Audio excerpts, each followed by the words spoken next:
Hello there. I'd like to welcome you to another Institute Encounter, in which the Texas Tech Institute for the Study of Western Civilization has a talk at length with one of our guest lecturers.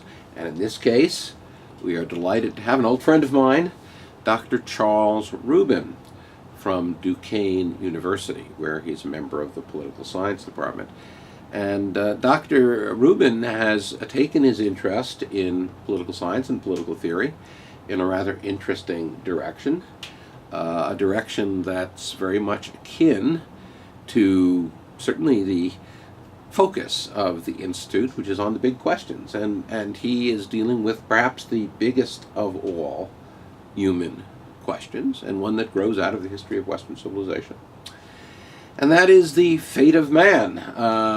More specifically, what we may be able to do to ourselves, in some people's view should, in some people's view shouldn't, to change ourselves very fundamentally, and make us no longer, in some basic sense, human. People might describe this as post-human.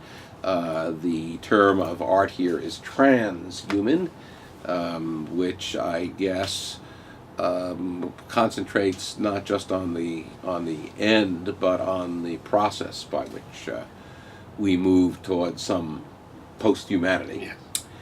Dr. Rubin is a leading critic of those out there who would like to accomplish this. And so let me ask you, how did you come to be interested in this at all, and what made you realize that this is something that basically you wanted to argue against? I came to it through studying environmentalism, actually. And, it's not hard to notice in environmentalism, particularly in some of the radical kinds of environmentalism, a real animus against humanity. There are the deep ecologists who actively look forward to a world without humanity because that's the only way to restore balance. And I noticed that goal was shared by, at that point, a very small number of thinkers, actually largely circling around a fellow named Hans Moravec, who was thinking through how it might be possible that human beings would ultimately be replaced by some sort of robotic form of intelligence. And it seemed to me interesting that on the one hand you have people who want to protect nature, who are looking forward to the end of human beings, and on the other hand you have people who want to completely modify nature, and they too are looking forward to the end of human beings. Is there a camp among those who want to modify humanity who think that this will be also good for nature? Well, they actually don't care much for nature, I would say. It could be good for nature in the following sense. Nature, of course, like everything in the universe, is just information embodied in matter, as they would put it. So as information embodied in matter, we can embody it in a whole variety of ways in matter. So we could, in effect, have whatever kind of nature we want in some sort of virtual reality. So if we want a pristine nature, untrammeled by any kind of human influence, we can simulate that. But leaving actual nature alone, perhaps by transformation that takes man out of the picture, is not something that they're particularly I think I've read a with. very few number of people who sort of imagine the abandoning of Earth to allow it to be restored to some kind of pristine natural state. But it is, no, in my reading anyway, it's not a popular theme. So if most people were offered eternal youth, immortality, freedom from disease, enhanced cognitive powers, most people, if they didn't reflect too much about it, certainly, would think these were all great. And if they reflected a little bit, might say, well, isn't that what we've been working up to over the last few centuries, a kind of heaven on earth? But you tell them not so fast, that this is a trap. And why? Well, I'll be talking more about that in my lecture here. But I think the basic picture is that what we've been doing, what we've had amazing results with, is making a better life for human beings. But that's not what the transhumanists are promising. They're promising a better life for post-human beings, for a kind of embodiment of intelligence that has little or nothing to do with what we are. And that, I think, very much shifts the terms of the promise that's being made. If people were told that you can have all of those good-sounding things, but what it really means is that you will, quote-unquote, live your life in some kind of virtual reality, they may have more reason to think twice than otherwise. So they'd say, all right, I'll have a fine time. It need not be true virtual reality. They simply could be kind of improved biological species living in an actual world. But I'm fine with going on forever. How would you argue? How would you tell them that it really isn't going to meet the expectations that they have? Well, there are two main reasons for this, I think, that it won't meet the expectations. One, when we talk about, improved cognition, and we talk about better ability to perceive the world around us, I think we have to be honest with ourselves and acknowledge that most of us, most of the time, live in a kind of haze of inattention to the world in any case. So what these improvements would actually achieve, they would give us more that we would ignore. So there's that kind of problem. And the problem with immortality is that I think when we think about immortality, we think about personal immortality, that I want to persist into the future. Well, the transhumanists themselves have thought about this, and again, I'll be talking about this later. And the basic idea is that they see that really is not tenable. That would be like still using your Apple 8088 machine, your IBM 8088 chip, today. Nobody would do that. Nobody wants to do that. Nobody wants to be using the word processing software that we were using in 1981. I mean, I kind of do. But that's a whole nother question. So that self would not really persist into an indefinite future, would constantly be modified, constantly be upgraded, and the I that so desperately wants to stay alive today would be long lost. So that's, someone might say, that's what happens to us over the course of our lifetime in any event. Well, does it? I mean, I think most of us, most of the time, have some sense of personal continuity. Yes, we acknowledge, I'm not 20 anymore, I know different things, I behave in different ways, but when I look back, that person that I look back is still me and recognizably me. Are there different kinds of transhumanist goals? I mean, how does the perspective divide up into well, it divides up a couple groups? of different ways. One, it divides up just because it's largely an American movement, and so if Americans are going to form movements, they're going to each form their own. So there are. There's Ray Kurzweil, who calls himself a singularitarian. There's a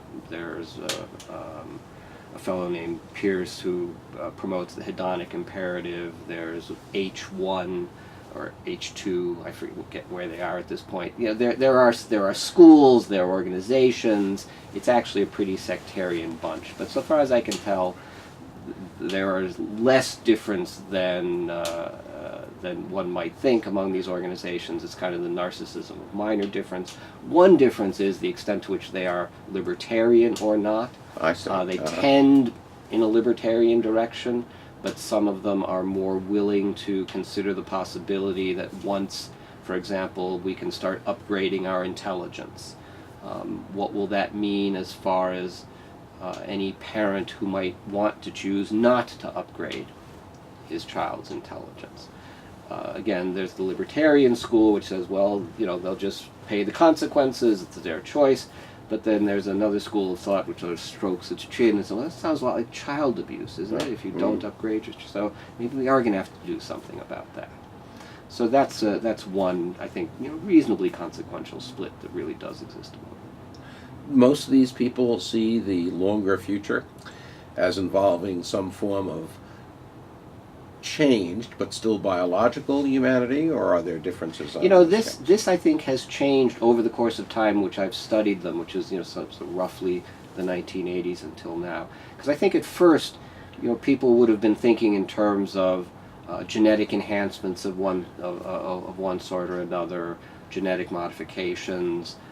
That's beginning to look a little old-fashioned. Yeah. I think that they talk a lot about the converging technologies, the synthetic biology, nanotechnology, information technology, where the key is how do you embody information.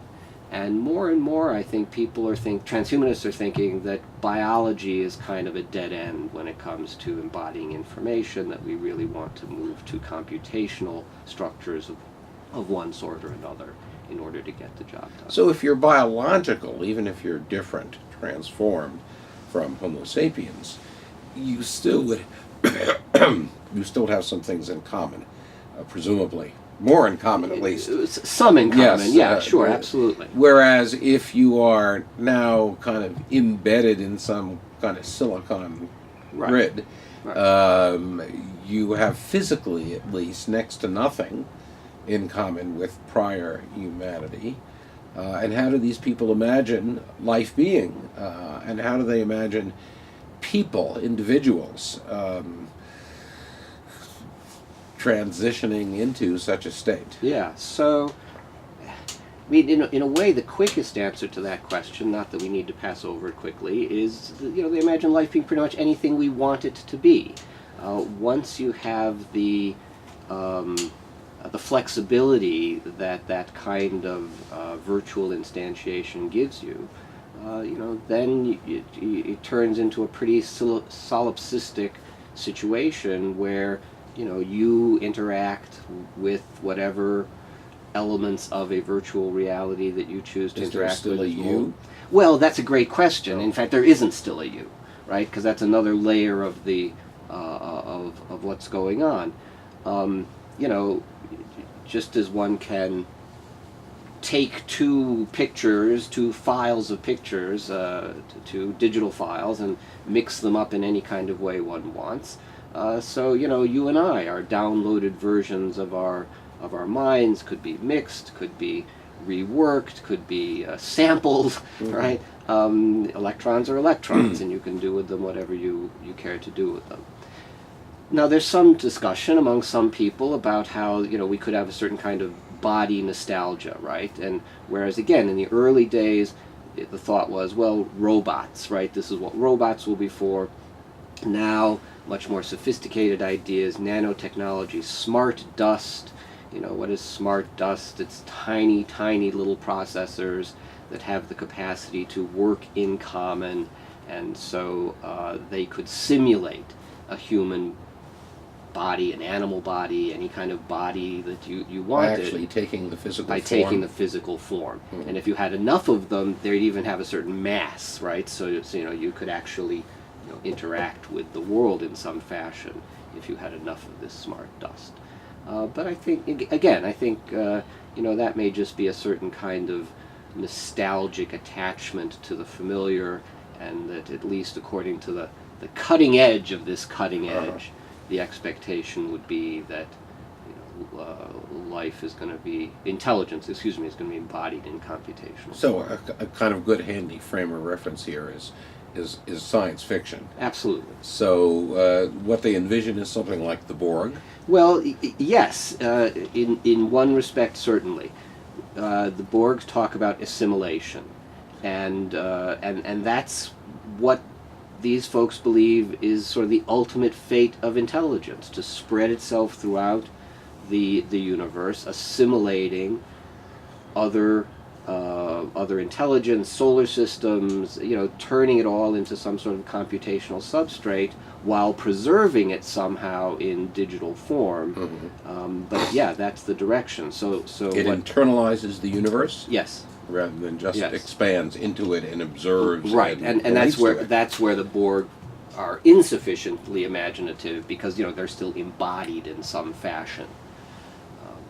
Well, you'd have to be embodied in some fashion, wouldn't you? I guess Is I haven't thought this through as fully as I might have in science fiction terms. If I'm going to imagine this, I think it would be sort of swarms of smart dust. Uh-huh.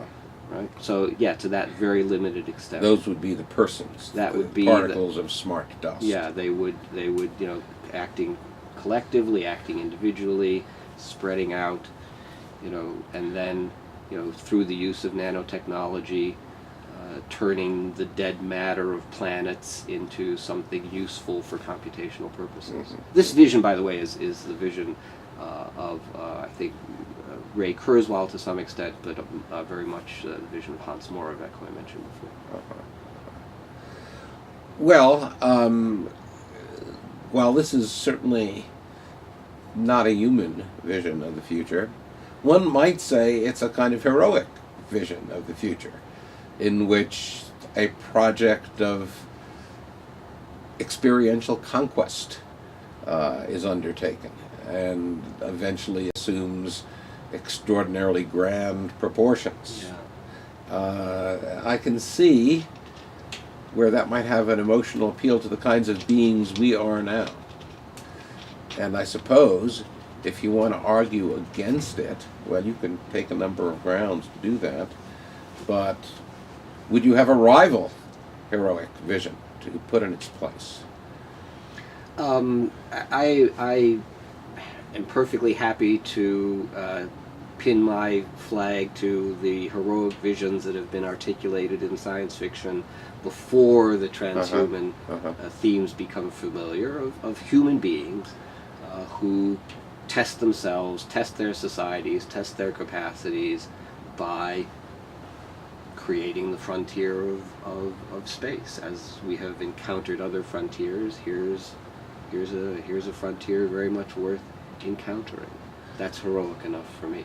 So the great monotheisms that have captured the imagination of humankind have attached themselves to an eschatology Yeah. that ends in a perfected world. Right. So I think it begins with Zoroaster and then kind of moves forward through Judaism, Christianity, and Islam. One might say that there's not a sense of conflict in this particular vision, at least not that I'm aware of, that it has something of those earlier visions' emotional power, in the sense that it points to a kind of Right. paradise of some sort. Right. Hasn't mankind always wanted that, or at least after the idea was invented? Yeah. Hasn't humankind always found that immensely appealing? So here's the thing, a couple of points. Those eschatological visions are premised on a providential God, and to that extent promise what is best for human beings. Now, what is best for human beings, may be a kind of life which is more or less actually incomprehensible to us in our current embodied state. Which most sophisticated theologians would say is true. Yeah, right. no, that's right. So, that being the case, still, the providential element of the promise distinguishes it from the transhumanist vision, where there is no providential promise, and where, as a consequence, what plays a role in shaping the future is a kind of Darwinian competition, which it seems to me is more likely to produce battling gods than some sort of peace that passes all understanding. That's an assumption. I mean, it may well be that the end point is just the gradual assimilation of everything into everything else. Yeah. Do they hold out the promise of that this is going to be a quest full of struggle. Is that part of it? Some of them do, right. I mean, and there are distinctions that can be made. When Eric Drexler talks about a similar theme, he says, well, look, in the new world molded by nanotechnology, towards the core, there'll have to be arrangements to produce more cooperation rather than competition, more rather than less peace, that at the frontiers and at the constantly expanding frontiers, Darwinian tendencies will have to reassert themselves. I mean, that's just sort of his understanding. So that's the way you learn. And that's the way the world is constructed, right? I mean, it's fundamental. So look, yeah, maybe in a transhumanist future, the intelligences will have a choice of living at within those peaceful, established, well-run cores, or being at the periphery and being part of the conquering edge, the assimilating edge. Yeah, that's not so implausible to me. But so traditional religion has looked upon this life. I think it's almost universal in the more thought out religious beliefs, has looked upon this life as a vale of tears, right, in which we're confronted by a situation that has some compensations for our suffering, but is largely characterized by suffering. And we really should rise above it. Now, we can't do it ourselves. That's what, though Buddhism would kind of argue that individuals can do it on their own. But the monotheisms don't think that. They're waiting instead for divine providence. But they're waiting for something that's going to lift them out of the vale of tears. And most of when even sophisticated theologians think about what paradise will mean for those fortunate enough to be part of it, they think about things that, qualities of living that are indeed transhuman. I mean, they think about a life in which there's no pain, a life that goes on forever, a life in which it's all the highest joys imaginable.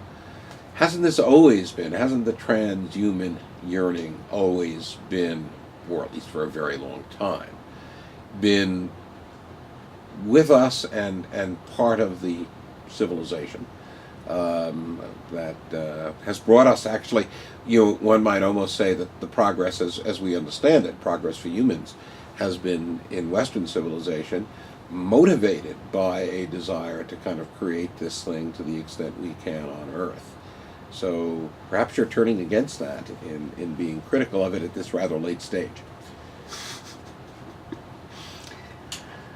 It is doubtless too late. So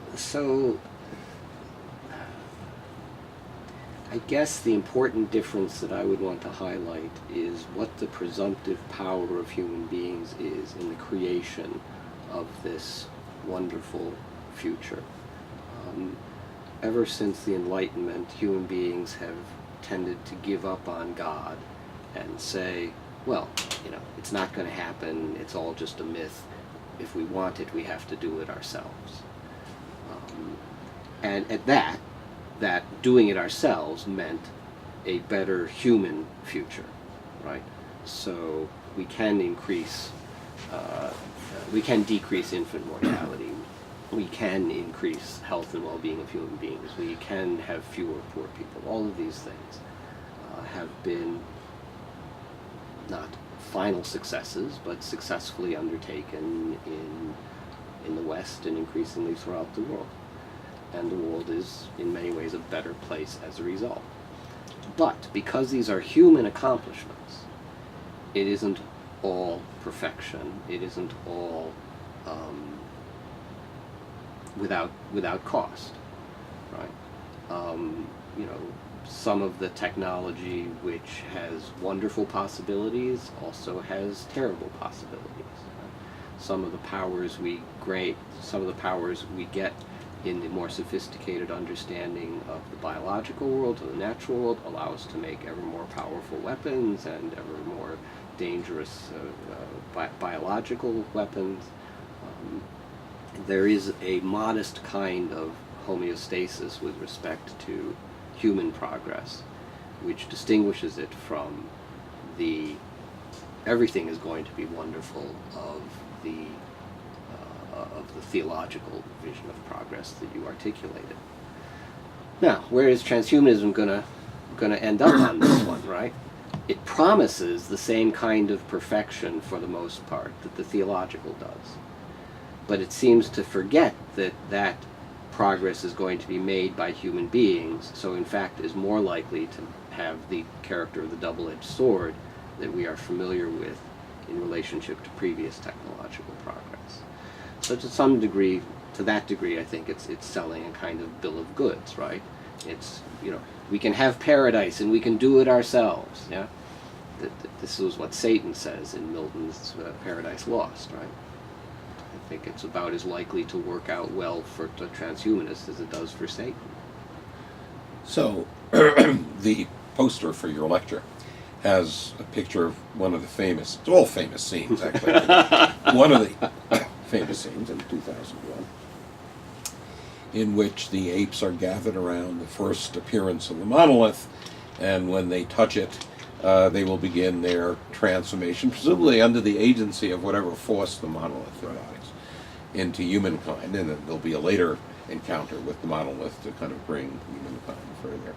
Now, it's not necessarily supposed that the monolith represents something divine. It's obviously something superhuman and from outside the earth. Is that okay? If that were the way in which our transformation in fact took place, would it make it more acceptable? So look, as much as I love that movie, isn't it really intellectually a complete fraud and cheat? Right? In other words, it's how to have religion without having religion. You want to tell the story that way? Be honest about it. In the beginning, God created the heavens and the earth. Right? It's not a star child. If you're a Christian, it's Jesus Christ. Yeah. But so he tries to retell that story as if you don't need all of that It's actually stuff. predicated on Nietzsche. Well, yeah. I mean, I understand how that argument goes, but I think frankly, what I've just said is a more accurate representation of what he's doing there. So, You'd also argue that what most people would say are the defects of our mortal state, the ones that religion promised to deliver us from, and the transhumanists promised to deliver us from, are really parts of the human condition that we should want to preserve. So, mortality, suffering, things like that. Why would you say that? Well, it's not uncommon for defects to be just the other side of the coin of our virtues, right? There is caring for other people, and then there's putting your nose in where it doesn't belong. Right? I mean, these things are very closely connected. So it's hard for me to see how you can have those good things without having some of the bad things that go along with them by contrast. I do believe in progress in a limited sense, right? I think you can move the needles to some degree. I think by allowing people to live happier, healthier lives, allowing them to live on balance, wealthier lives, you've done some genuine good. You've made it possible to increase human happiness and well-being. But even there, I think it's important to recognize that there are trade-offs. And if someone said, well, part of life as it's now experienced involves a certain amount of pain, a certain amount of sorrow, a certain amount of fear, you would come back and say, well, that's what makes you complete as a human being. That gives you opportunities to understand yourself and to build your character in ways which, none of us want to have those opportunities, and perfectly understandably. But 5 years later, 10 years later, when we see what they have done to us sometimes, we realize that, yes, in fact, we've become better human beings. I'm told, though I don't know this as a fact, that if you polled philosophers about the moral theory to which they subscribe, the majority today would be utilitarians, even understanding the difficulties and ambiguities of the utilitarian position. So you're fundamentally opposing that notion here. Yeah, I think so. I think so. And if one wanted to look for a substitute, is there an available philosophic substitute? Well, I'm attracted to what's called virtue ethics, right? So I guess that's the easiest ready-made substitute to And allude could you to. just explain what that is? The notion that the most important question for us is what's a good human life, and that question is best addressed through some understanding of our nature, our goals, our purposes, and the virtues that are appropriate to those characteristics and the goal of leading a good life.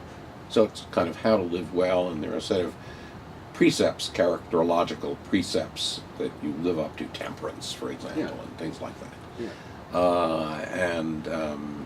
It's fulfilling the injunctions of those character ideals that makes for a good life. Yeah, I mean, again, not so much. If you're at the level of fulfilling the injunctions, then in a way you're not quite there yet. It is habit. Yes, exactly. A kind of well-formed persona. It is that the sort of development does of that. Not character of thinking a about certain it. kind. It's like a great skater. You don't think Yeah, about, or a yeah. violinist. You don't think about. You what don't you're actually doing. want to have to think about it. Now, one of your interests that is sort of a book project at this point is in monsters, in fictional monsters, and what they say about our aspirations and our senses of foreboding, I would guess, as well. So could you tell us a little bit about that work? And these are specifically fictional man-made monsters, because that's where I think we can perhaps pick up some of the lessons that this older literature can teach us for projects that are currently ongoing. The Island of Dr. Moreau is by a fellow who in effect creates chimeras. Well, chimera research is well underway, right? For our audience who may not know what chimeras are, chimeras are mixes of the genetic material of, of any one animal with another animal. The research that's ongoing particularly is in creating human-animal chimeras. This could be very, very useful for growing organs for transplantation purposes, among other things. Right? Currently, we're not nearly at that level yet. We have chimeras of rabbits and some sort of jellyfish, I think it is, that make the rabbit glow green in a certain light, in the way that jellyfish glows green in a certain light. Are those rabbits happier? I haven't been able to talk to them about that. So, Dr. Moreau has a specific vision of why he wants to create these chimeras. I don't think it's specifically the vision of those today, but broadly speaking, he wants to overcome the limits of our humanity in a way that chimera research similarly wants to overcome the limits of our humanity. Remembering the film version of the story, his project fails disastrously. Well, this is a very interesting question. Okay, I have just presented a paper on this. God help us all that you should have said what you just said. It is certainly in the book. I actually haven't seen any of the movies, and I don't think it's quite like in the case of Frankenstein, where the movies have almost nothing to do with the book. I think the movies may be more or less on track. But yeah, I mean, in the book, the doctor is killed by one of his creations, and everything falls apart on his island, and it's very unpleasant for everybody. And so people often take the book to be a cautionary tale about scientific overreach. In fact, I think H.G. Wells had something very different in mind. I think for H.G. Wells, Dr. Moreau is genuinely the hero of the book, and the fact that he fails does not make him any less the hero of the book, because the important thing about the scientific researcher is to just do the work, to follow through on the questions, to take your curiosity wherever it takes you, And Moreau doesn't let social norms get in his way. He doesn't let anything get in his way. He doesn't let the tremendous pain he's inflicting on the animals get in the way. He doesn't let repeated failures of achieving his goal get in the way. He keeps at the work, which for Wells is exactly the outlook that's going to have to be necessary to reach the various utopian hopes that Wells had for the future. That's where I think the closest link is to things like chimera research, right? It's the classic defense of scientific work as, I'm just following through where the question leads me. And, that is the most important thing. That's the only thing. Sort of Dr. Mengele might have said that. Yeah, sadly. What are the other great stories of monsters? Well, one of them that I like most is I'm looking at the version of the Golem story. Huh? Mm-hmm. This is the Golem of Prague, created by Rabbi Lowe, which is the basis for 20th century popularized versions of the Golem story. The Golem goes way back to the Talmud, to Jewish mysticism. It's been a minor but ever-present theme in Jewish mystical thought. But it is only when a rabbi in the early 19th century does a literary forgery, which actually some of the most Orthodox don't accept that it's a forgery. They believe it is a genuine document from the court of the Maharal of Prague, Rabbi Lowe. But anyway, it's pretty clear. It is a literary forgery telling the story of the rabbi's creation of this artificial being using the Kabbalistic techniques that go way so back in Jewish if I remember history. it correctly, the golem is a giant man made of clay. The clay part is right. Right. He's not a giant man. Not in this version. No. In this version, he's a rather modest-looking fellow. He can be easily confused for a human being. In fact, the rabbi uses him as a kind of intelligence collection device by dressing him like a non-Jew and sending him out into the community. He does have superior strength and what's the word for, he can just keep on going, strength and endurance. Mm-hmm. And that has occasionally some comic consequences, because he can't speak, but also he can understand instructions, but he's very literal minded. So, if you tell him to go fish, he'll just keep fishing and keep fishing and keep fishing. Likewise, nowhere in this version of the story does he conceive some sort of terrible inner lust for the rabbi's daughter. Right. Nowhere does he go rampaging out of control. And this is exactly what interests me. That So he's animated, if I remember, by putting some holy text in his mouth. by a whole series of Kabbalistic enchantments, and then finally the word emet is engraved, truth is engraved on his forehead. So, is this a horror story? No, not at all. In fact, it's a very happy story. The golem helps to save the Jewish community of Prague from a particularly anti-Jewish priest who is out for their blood and is willing to do all kinds of... How does the golem do that? The golem does that by aiding Rabbi Lowe in the collection of intelligence, largely, by a little bit of strong-arming every now and then.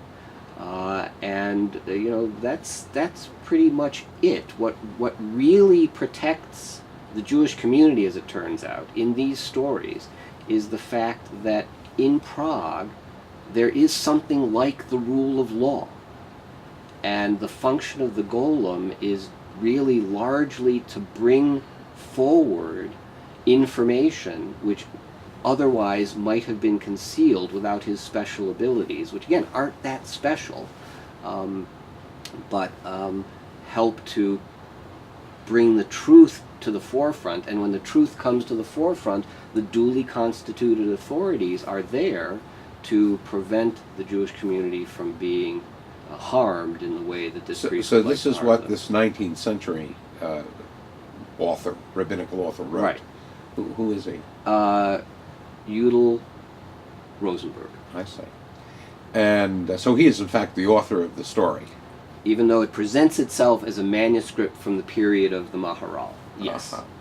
And what does it tell us about transhumanism? Well, it's a contrasting case with the other stories I look at where things pretty much go out of control.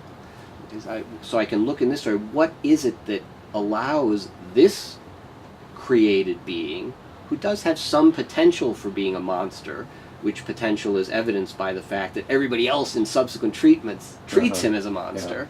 You know, why in Udall Rosenberg telling of the story is he not a monster? And one point, for example, is the striking contrast between where the rabbi does his work, which is right in the midst of Prague, in the ghetto, and where, say, Dr. Moreau does his work outside of civil society. You know, the scientific enterprise, if I may generalize. And that's true for Dr. Frankenstein, too, isn't it? Not so much as the movies would make you think. In fact, the monster is created in a college town. And even when he escapes, the first level of his escape is just into the countryside. It's only fairly late into the game that he enters into the vastness of the Alps and then heads on up towards the North Pole. So most of that story too takes place in civil society, and it is peculiar to Frankenstein's failings as a human being that he cannot or will not take advantage of the fact that he is actually embedded in civil society. The Maharal does, and his monster doesn't become a monster. Does he retire the monster finally? Yes, he's done his job. He has protected the people of Prague from this particular threat, and now he is. The legend is that he is preserved in the attic of the what is, I guess, called now the Altneu Schule of Prague. But and are there other monsters that you will look at in this book? I'm looking at also Dr. Jekyll and Mr. Hyde. Yeah. And I'm looking at a movie called Ex Machina by Alec Garland. So in Dr. Jekyll and Mr. Hyde, Dr. Jekyll being the good guy and Mr. Hyde the monster, Right. The transition is brought about by drinking some sort of concocted potion. Exactly. And then he just goes out sort of and lives a low life. I mean, he's not really non-human. He's kind of an evil human being. Right. Right. And you know, by contemporary standards, he's barely even a monster. I mean, he commits one murder to our certain knowledge, and maybe there have been other outrages of one sort or another that, in good Victorian fashion, Stevenson could not specify. But pretty tame stuff by our standards. Mm-hmm. The book was written, I think, just a few years before Jack the Ripper. I say. And I can't help but wonder that if Stevenson had written it a little later, whether Jekyll might not have been more terrible, but he wasn't. What's the lesson here? Is there a lesson? Yeah. So this is a complex story. Let me put my thoughts together. I mean, again, part of the theme, even though this happens right in the midst of bustling London, part of what is thematically of interest is the extent to which Jekyll, as a result of his experimentations, progressively withdraws from civil society. So that, again, I think that's something very much worth noticing with respect to how it is that we conduct research of this sort. I'm not worried about people. Well, actually, no. I'm not worried about people, buying private islands and doing horrible things on private islands. But, we talk about transparency in our society, in part because there's an awful lot that goes on that isn't all that transparent. Remind me in the audience what Jekyll thinks he's doing. Yes, great.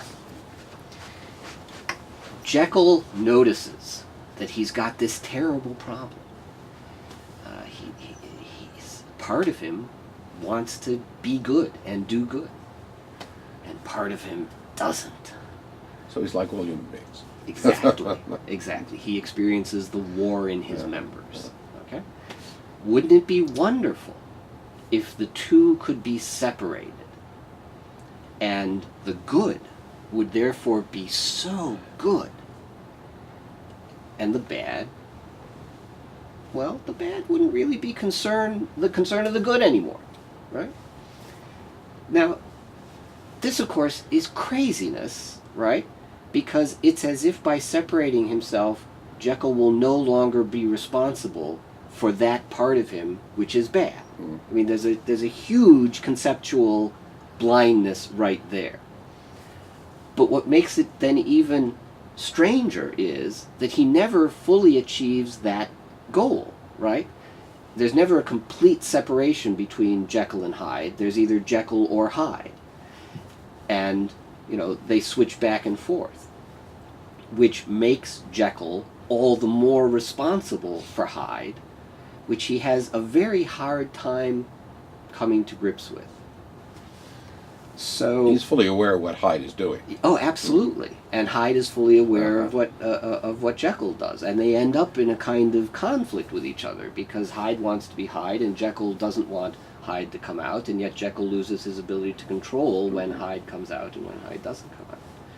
So there's this very strange moral blindness. I mean, you start out with this classic portrayal of the human condition, and you imagine, well, gosh, wouldn't it be great if we could overcome that problem? And your desire to do that is so great that you stop thinking clearly about the real moral issues that you yourself have created. So there's a kind of cautionary tale on that side from the Jekyll side, Jekyll and Hyde side. Then the story also It would be like someone who imagined an afterlife in which you spent alternating periods in heaven and hell. Yeah, Mhm. yeah, no, right. I mean, that may be what you want, but it isn't exactly an example of clear moral thinking, right? So that's Jekyll's problem. He's not a clear moral thinker. When do you think this book will appear? Well, I'm hoping to finish it, to be finished with it in about a year. I'm very fortunate that I have a fellowship at Princeton that will allow me, I hope, to put it to bed. You're going to be a Madison Fellow. I'll be a Madison Well, Fellow. congratulations. Thank you very much. Lovely place to be, and Thank you. great thing to do. So, just to review, it's been a fascinating talk. Your book on the Greens is called The Green Crusade, Rethinking the Roots of Environmentalism. Okay. When did that appear? That was 1989. Oh, really? I think. Okay. But it's still timely. A youthful work, but still timely. And your book on transhumanism is called? Eclipse of Man, Human Extinction, and the Meaning of Progress. Okay. And you don't have do you have a working title No, for the but monster I'm book? happy enough No? to mention to you, no. Okay. Well, we'll wait with bated breath for that. Well, thank you very much. Thank it's you, really Steve. been It's been a very great enjoyable pleasure. having you here and seeing you again. I'm Steve Balch, and we will this evening be listening to a lecture from Professor Rubin on transhumanism and its discontents. Thank you for being with us today, and look forward to our next Institute Encounters, which will feature Northwestern University Professor Gary Swall-Morrison talking about the intelligentsia and what they did to Russia, perhaps what they're doing today. Thank you.